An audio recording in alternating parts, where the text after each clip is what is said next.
The joy within. A journey from outer noise to inner stillness. Introduction. What if the thing you have been searching for your entire life has never been outside you?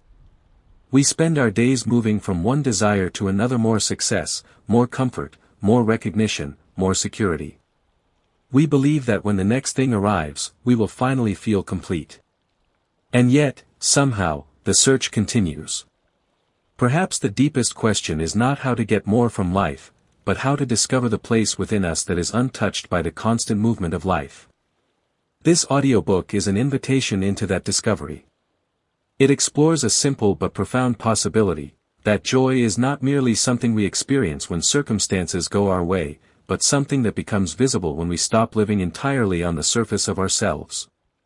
Through stories, observations, and reflections on meditation, solitude, awareness, and the nature of the mind, we will explore a different way of looking at life. A way of moving from the circumference toward the center. And perhaps, somewhere along that journey, you may discover that what you were desperately trying to find was quietly waiting within you all along. Chapter 1. The Search for Joy. There is something almost universal about human beings. We are all searching for happiness. We may call it different things. Peace. Success. Love. Freedom. Fulfillment. Meaning. But beneath all these words, there is often the same longing. I want to be deeply at ease with my existence. This longing is so universal that perhaps it deserves to be placed at the very center of our understanding of life. We can disagree about religion. Some people believe in God. Others do not. Some believe in the soul. Others are uncertain. Some search for spiritual truth. Others prefer to remain firmly rooted in the material world. But there is almost no human being who does not want to experience joy. And this changes the question completely. Perhaps the first spiritual question is not, do you believe in God? Perhaps it is, have you discovered a way to live beyond your suffering? Because belief can be borrowed. Experience cannot. You can inherit a philosophy from your family. You can memorize scriptures. You can repeat the words of enlightened people. But none of these things necessarily mean that you have discovered anything for yourself. There is a difference between knowing about something and knowing it directly. And that difference may be the beginning of the entire inner journey. There was once a German thinker named Hegel who traveled through the East searching for someone who had genuinely experienced the inner self. He had heard countless people speak about the soul. But as he encountered them, he became disappointed. Their words spoke of the spirit, but their lives seemed deeply concerned with the body, appearances, opinions, fears, and social conventions.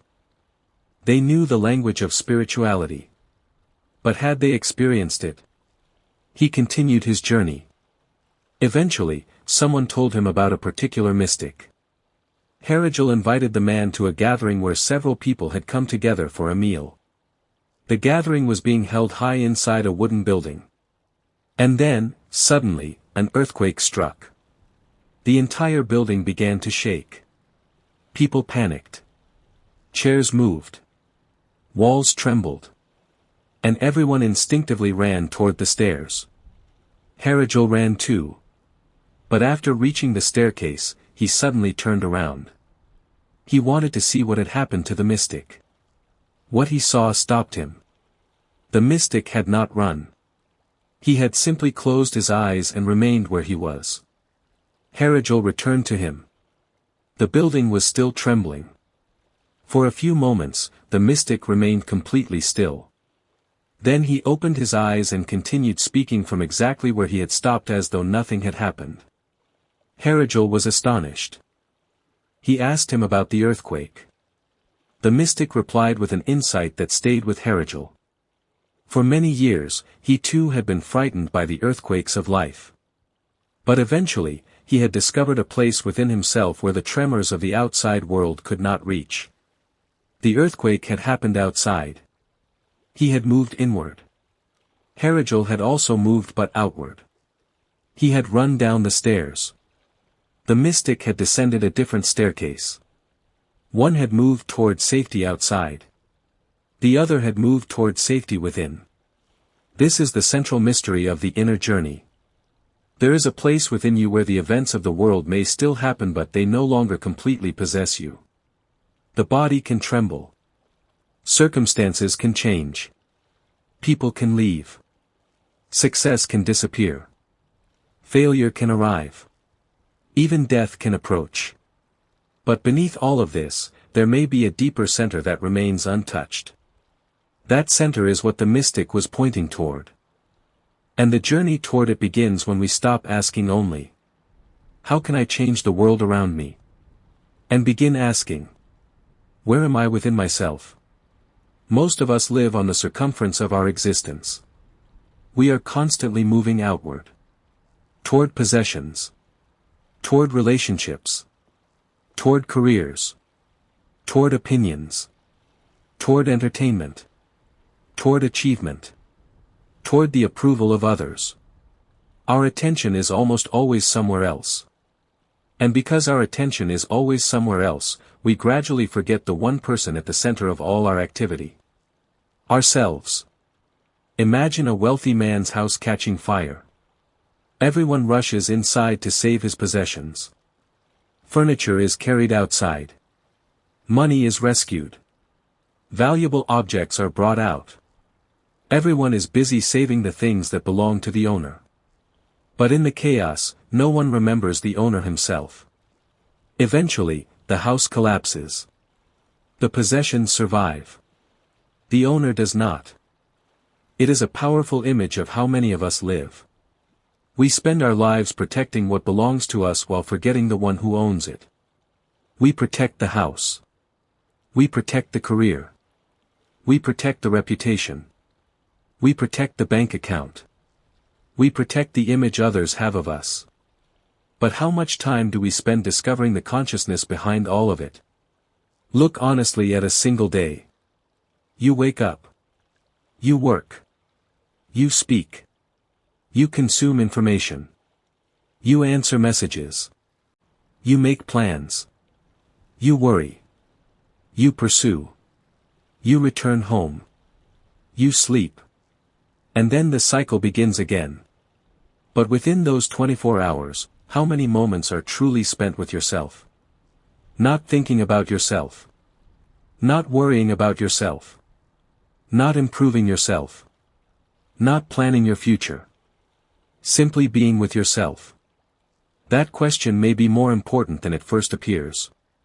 Because perhaps the greatest form of ignorance is not knowing something about the world. Perhaps it is living your entire life without ever discovering the one who is living it. And this is where the journey begins.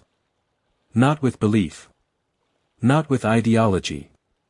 Not with someone else's answer. But with a quiet experiment. Can I become still enough to discover what remains when everything else becomes silent? That is the question we will carry forward. And perhaps, if we follow it deeply enough, we may discover that the search for joy was never really a search for something outside us. It was a journey back to the place from which we had never truly left. Chapter 2. The search that takes us outward. There is a strange thing about human life.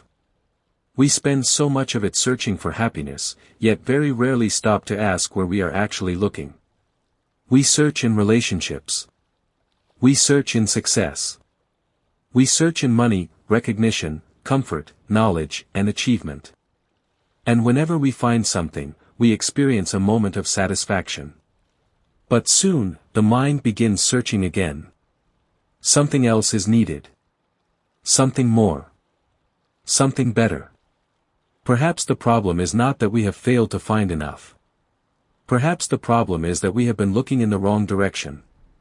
A person may spend years believing that happiness will come when life becomes comfortable. And comfort is certainly valuable. But there comes a point when a person has enough comfort to ask a deeper question. If I have everything I once wanted, why is there still something within me that is restless? This question can become the beginning of an entirely different journey. Material prosperity is not necessarily an enemy of inner discovery. In fact, sometimes prosperity reveals something that poverty keeps hidden. When you are struggling simply to survive, your attention naturally goes toward food, shelter, clothing, and security. But when these things are available, another question can arise. Is this all? You have acquired the house. You have acquired the possessions. You have achieved something. You have received the recognition you wanted. And still, somewhere inside, there remains a quiet emptiness. That emptiness should not always be treated as a problem. Sometimes it is a message. It is telling you that the outer world cannot answer every question of the inner world. There is an old story about a wealthy man whose house caught fire. Everyone around him became busy saving his possessions. Furniture was carried outside. Valuable objects were rescued. People rushed from one room to another trying to save everything they could. But as the flames spread, someone suddenly realized that the man's only son was still inside. He had been forgotten. The people had become so busy saving the man's belongings that they had forgotten the man himself. The story is simple. But look at our own lives. Are we doing something similar? We spend our days protecting our possessions, careers, reputations, relationships, and identities. We constantly improve the things around us. But how much time do we spend discovering the one who owns all these things? We protect the house. But forget the inhabitant. We protect the body. But forget the consciousness living through it. We protect the image others have of us. But rarely ask who we are when there is no image to protect. This may be one of the deepest forms of forgetfulness. Look carefully at your own 24 hours. How much of that time is truly spent with yourself? Not thinking about someone else. Not planning something. Not worrying about tomorrow. Not remembering yesterday. Not working. Not consuming information. Not trying to become something. Just being. You may discover something astonishing. Even when you are physically alone, you are rarely inwardly alone. The crowd follows you. Its opinions follow you. Its expectations follow you. Its judgments follow you. Its voices continue inside your mind. This is why solitude is so important. Solitude does not simply mean going somewhere where nobody else is present. You can sit alone on a mountain and still carry an entire marketplace inside your head. True solitude is a state in which the mind temporarily stops running toward the outside. It becomes quiet. And in that quietness, something previously unnoticed begins to reveal itself. There is a difference between being alone and being lonely. Loneliness says, I have nobody. Solitude says, I have myself. Most of us are uncomfortable with the second experience. We immediately reach for something. A phone. A conversation. A task. A memory. A plan. Anything that prevents us from simply sitting with ourselves. Because when the noise becomes silent, we may encounter something we have been avoiding for years. Our own mind. And perhaps beyond that mind, something even deeper. This is why inner work requires courage. It is not difficult to sit quietly for 5 minutes. What is difficult is discovering what happens when you stop escaping yourself. We often think spiritual practice means replacing worldly thoughts with spiritual thoughts. But even that can become another form of escape. You can leave the marketplace and begin thinking about heaven. You can stop thinking about money and begin thinking constantly about liberation. You can leave one attachment and immediately create another. The object has changed. But the mind is still moving outward. The deeper movement begins when the mind does not need to hold on to anything. Not wealth. Not status. Not fear. Not even an idea of what enlightenment should look like. For a moment, there is nothing to achieve. Nothing to prove. Nothing to become. And in that moment, you may discover that peace does not always have to be produced. Sometimes it only has to be uncovered. Imagine a lake. When the surface is constantly disturbed, you cannot see its depth.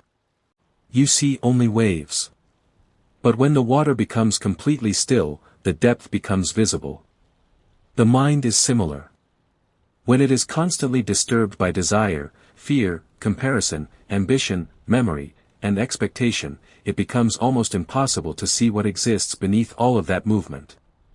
Stillness does not create the depth. It reveals it. And perhaps this is what the inner journey is really about. Not becoming someone new. Not collecting another belief. Not escaping life. But becoming quiet enough to discover what has always been present.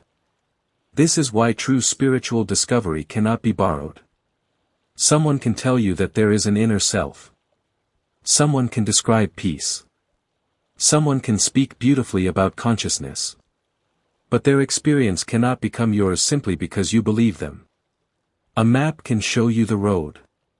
It cannot walk the road for you. A description of water cannot remove your thirst. At some point, you must drink. So do not merely believe that something deeper exists within you. Experiment. Become silent. Watch your thoughts. Watch your desires. Watch the constant movement of your attention. And slowly begin to ask. What remains when I stop chasing? Perhaps that is where the real search begins. Not when you find another thing to possess. But when, for the first time, you become willing to stop searching outside yourself. And simply turn inward. Because the treasure you have been searching for may not be somewhere you need to reach. It may be somewhere you have forgotten to look. Chapter 3. The Art of Being Alone. There is a kind of loneliness that comes from having nobody around. And then there is another kind of loneliness that comes from being surrounded by everyone and still being unable to meet yourself. The first can be uncomfortable. The second can quietly shape an entire life. We live among people almost constantly. We work with people, speak with people, watch people, compare ourselves with people, and think about what people think of us. Even when we are physically alone, our minds often remain crowded. The voices of others continue inside us. Their expectations. Their judgments. Their approval. Their disapproval. Their opinions about who we should become. So perhaps being alone is not primarily about finding an empty room.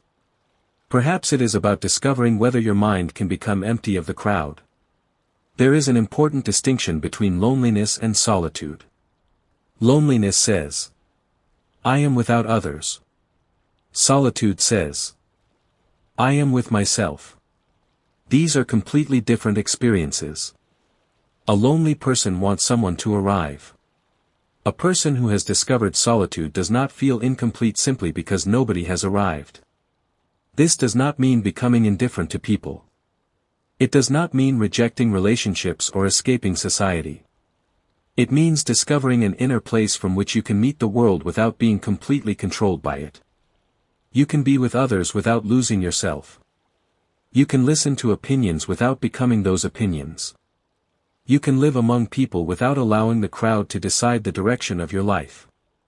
That is a very different kind of freedom. There is an old observation that it is easy to follow the crowd when you are surrounded by the crowd. But it is much harder to remain yourself when everyone around you is moving in another direction. The real test of individuality is not what you do when you are completely alone. It is whether you can remain inwardly alone while standing in the middle of the crowd. You may be sitting in a busy marketplace and still be inwardly silent. And you may be sitting on a mountain and still be completely surrounded by noise. The location is not the essential thing. The state of the mind is. This is why running away from the world does not automatically create inner freedom. You can leave the city and carry the city inside you. You can leave your possessions and spend the rest of your life thinking about the possessions you left behind. You can leave society and continue worrying about society's opinion of you. The body can move into solitude while the mind remains crowded. True solitude begins somewhere deeper. Consider what happens when you finally sit quietly. At first, you may think nothing is happening. Then the mind begins to reveal itself. A conversation from yesterday appears. Then a plan for tomorrow. Then an old memory. Then an unfinished task. Then a desire. Then a fear. The mind seems to move endlessly from one object to another. And this is where many people make a subtle mistake. They try to replace one thought with another. They stop thinking about work and begin thinking about spirituality. They stop thinking about money and begin thinking about salvation. They stop thinking about one desire and immediately create another. But the mind remains outward. The object has changed. The movement has not. The deeper practice is not simply to give the mind a better object. It is to discover what happens when the mind does not need an object at all. There is a beautiful idea hidden in this. When the mind is always going somewhere, it is rarely with itself. Think about your own attention. It is almost always attached to something. A person. A problem. A goal. A memory. A possession. A fear. A future possibility. Even a spiritual belief. The mind needs somewhere to go. But what happens when there is nowhere to go? For a moment, it may feel uncomfortable. There is no distraction. No object to hold. No future to chase. No past to replay. And slowly, something changes. The mind begins to settle. Not because someone forced it to become still. But because there is nowhere left for it to run. This is the beginning of inner solitude. There is a story about a person who complained that his wife was preventing him from becoming spiritual. A mystic decided to visit him. Early one morning, he arrived and asked the man's wife where her husband was. She replied that he had probably gone to buy shoes. The mystic found this strange because it was still very early. A moment later, the husband appeared from behind a bush. He claimed that he had been sitting there doing his spiritual practice. The mystic asked him what he had been thinking about. The man hesitated. Eventually, he admitted that while his body had been sitting there with his prayer beads, his mind had already gone to the shoe shop. He had been thinking about buying shoes. He had imagined bargaining with the shopkeeper. His body was in one place. His mind was somewhere else. And this is the condition in which many of us live.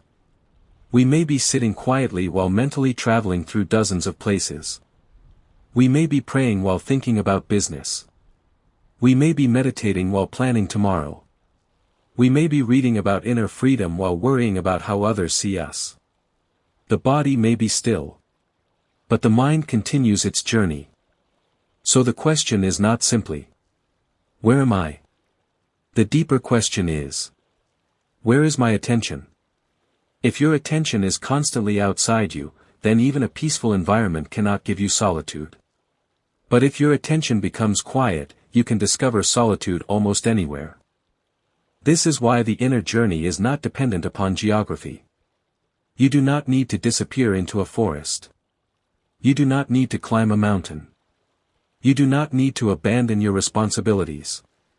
You need to discover a space within yourself where the constant movement toward the outside temporarily stops. That space may be only a few moments at first. But those moments matter. Because they introduce you to something you may have forgotten. Your own presence. And perhaps this is why solitude can become the doorway to joy. When you are constantly dependent upon the outside world for your inner state, you are always vulnerable. Praise can lift you. Criticism can destroy your mood. Success can excite you. Failure can crush you. Someone's presence can make you feel complete.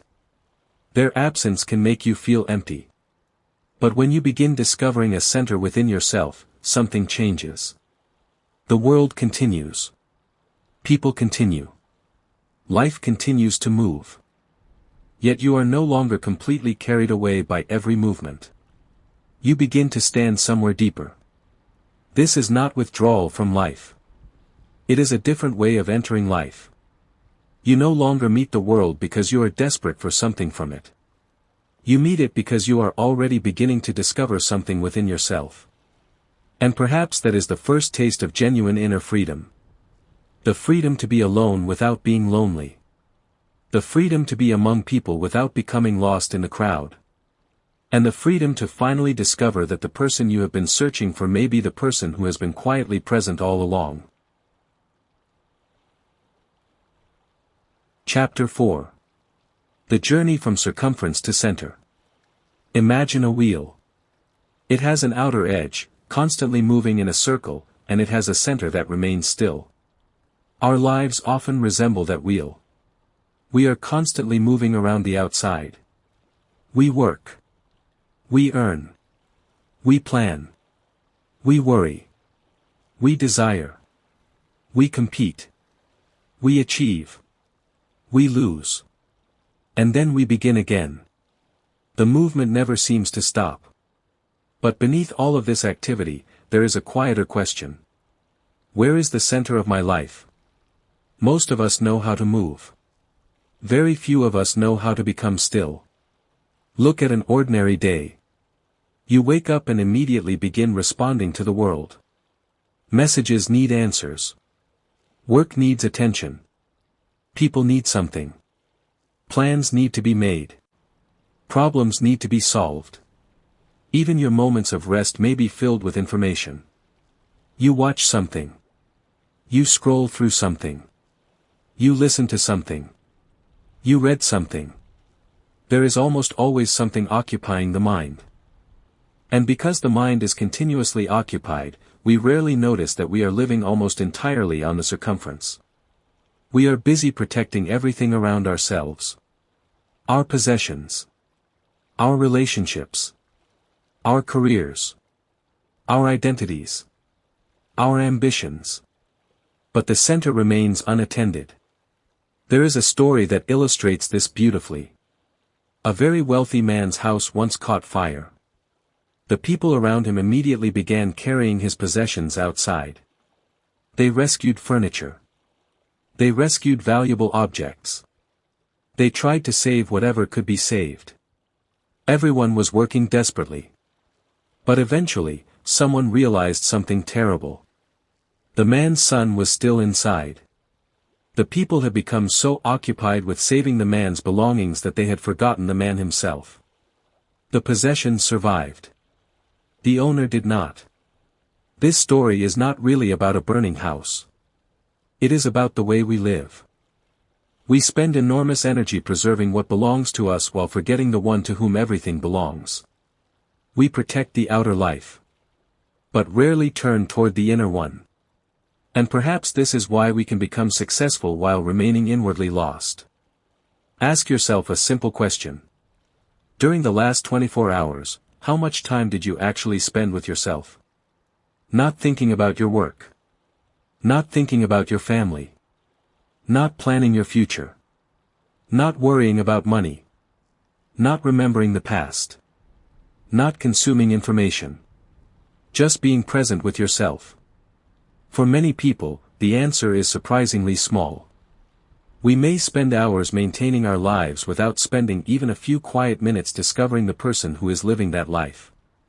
This is the strange paradox. We know how to manage almost everything except ourselves. We know how to organize our possessions. We know how to organize our calendars. We know how to organize our careers. But our attention remains scattered. And a scattered attention produces a scattered life. This is where the idea of the center becomes important. The center is not another achievement. It is not another identity. It is not something you need to acquire. It is the place within you that becomes visible when the constant movement outward begins to settle. The problem is that we often try to reach the center by adding more things. More knowledge. More beliefs. More practices. More rituals. More ideas. But the movement toward the center may require the opposite. Less. Less noise. Less grasping. Less distraction.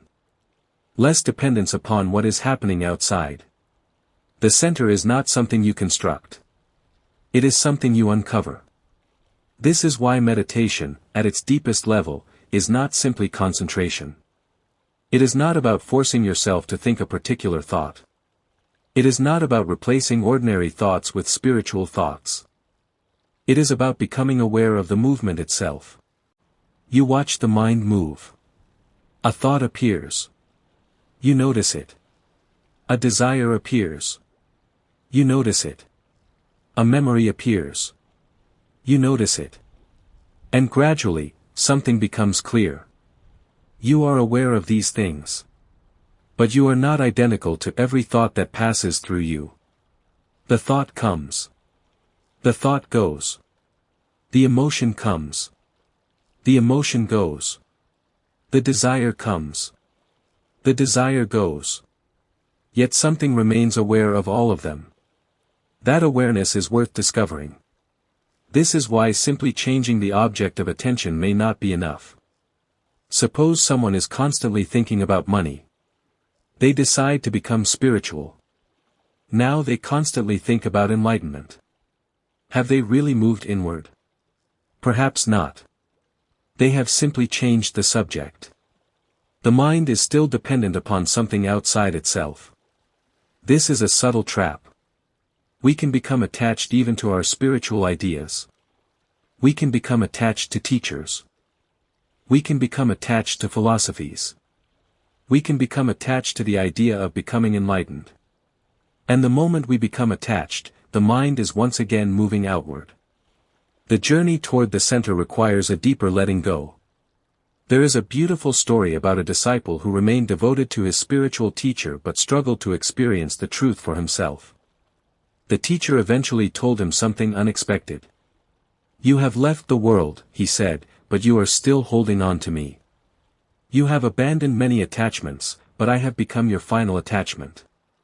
The disciple had changed the object of his attachment without understanding attachment itself. This is an important lesson. Sometimes we think freedom means replacing the things we desire with better things. But perhaps freedom means discovering a state in which we no longer need to cling. Not to possessions. Not to opinions. Not to identities. Not even to spiritual concepts. When there is nothing left to hold, the mind has nowhere to run. And when it has nowhere to run, it may finally come home. The journey from circumference to center is therefore not really a journey through distance. You do not need to travel somewhere. You need to stop traveling for a moment. The center is not far away. It is hidden beneath movement. Like the depth of a lake hidden beneath waves, it is always present but rarely visible.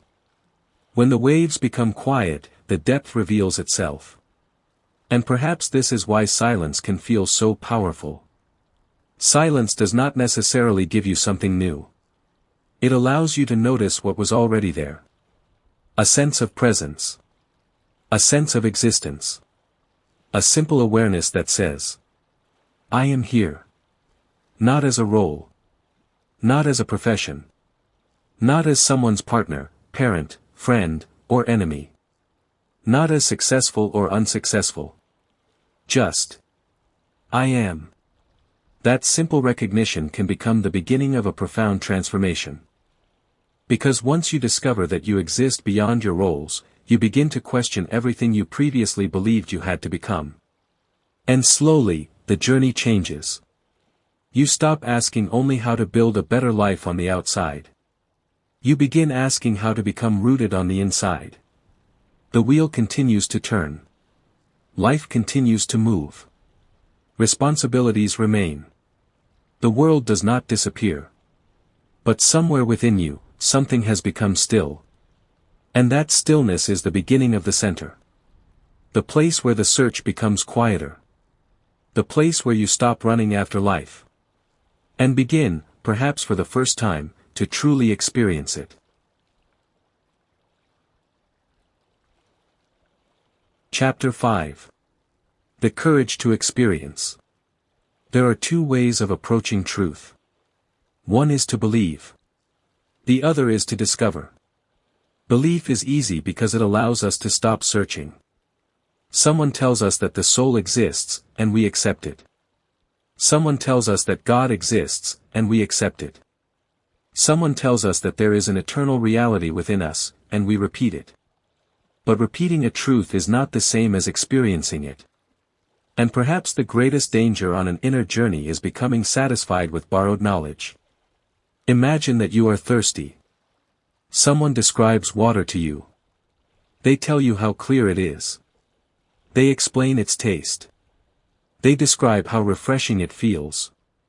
You listen carefully and become convinced that water must be wonderful. But your thirst remains. No description can replace drinking. The same is true of inner experience. You can read hundreds of books about peace and still remain restless. You can listen to thousands of spiritual talks and still remain frightened. You can memorize beautiful words about consciousness and still never become aware of your own consciousness. At some point, knowledge must become experience. And that requires something more demanding than belief. It requires experimentation. This is why doubt is not always an enemy of spiritual life. Sometimes doubt is the beginning of intelligence. If someone tells you something extraordinary and you immediately accept it simply because they are respected, you may never discover whether it is true for you. But if you say, "I do not know yet. I want to find out," something important has happened. You have opened a door. You have neither accepted nor rejected. You have become a seeker. This is a very different position from both blind belief and blind disbelief. The believer says, "It is true." The disbeliever says, "It is false." The seeker says, "I will investigate." There is tremendous freedom in those words. A person who truly wants to know does not need to begin with certainty. They can begin with curiosity. They can sit quietly. They can observe their thoughts. They can watch their desires. They can notice what happens when they are not constantly distracted. They can become aware of the difference between their thoughts and the awareness that observes those thoughts. This is an experiment. No one has to convince you. You are simply looking. And the more carefully you look, the more subtle the discovery becomes.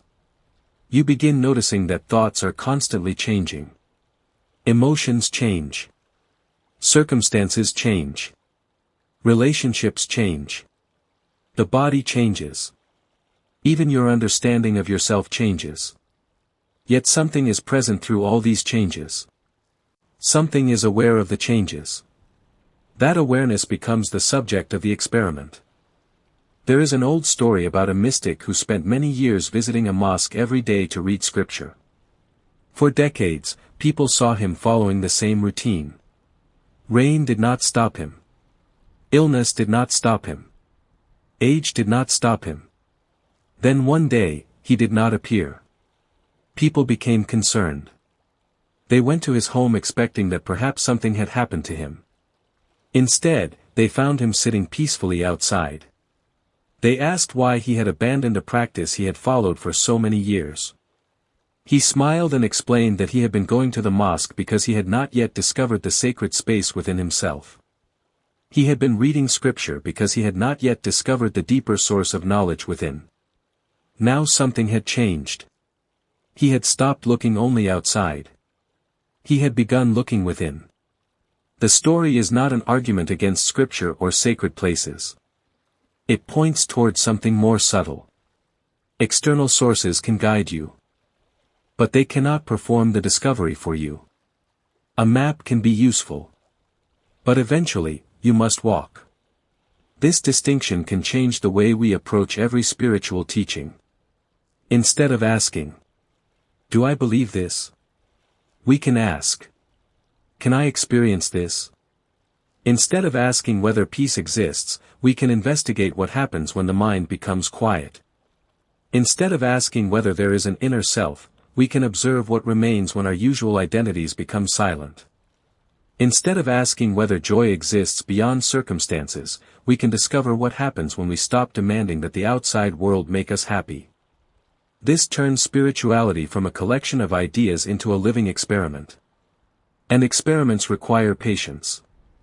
You cannot sit quietly for 2 minutes and demand that the deepest mysteries of existence reveal themselves.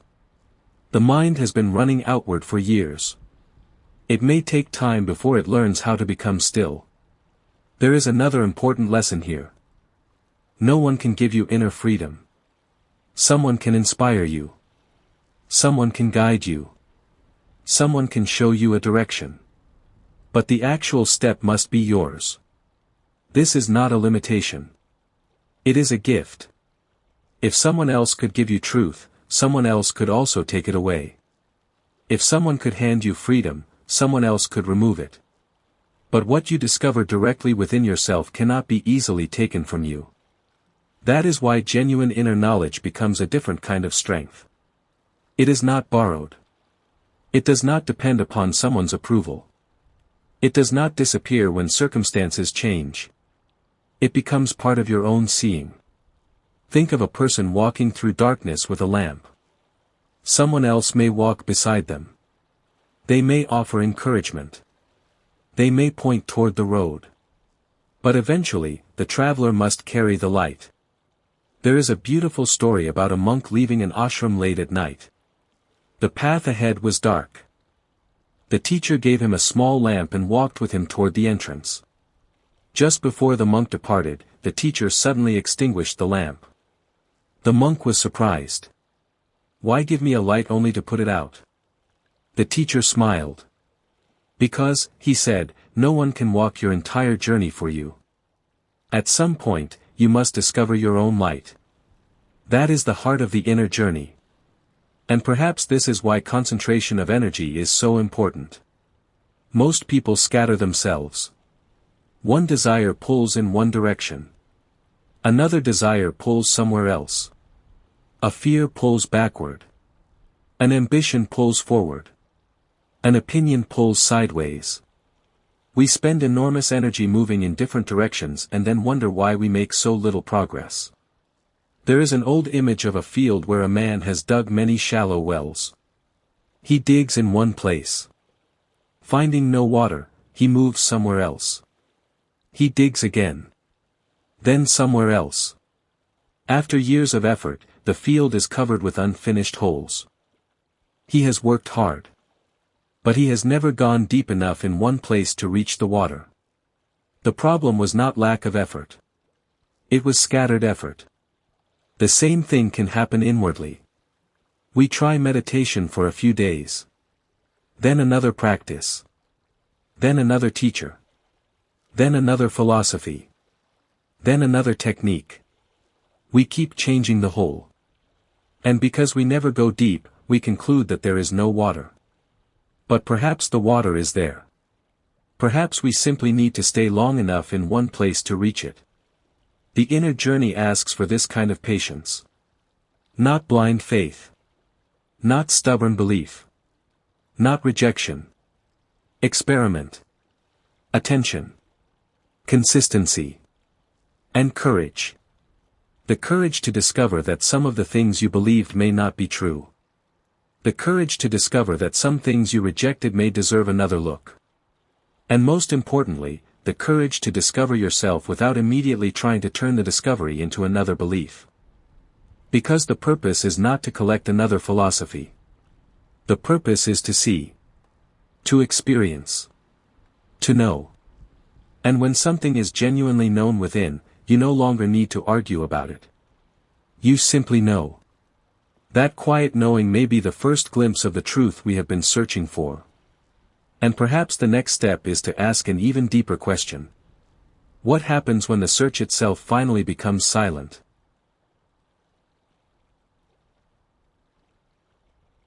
Final chapter. The joy that was never lost.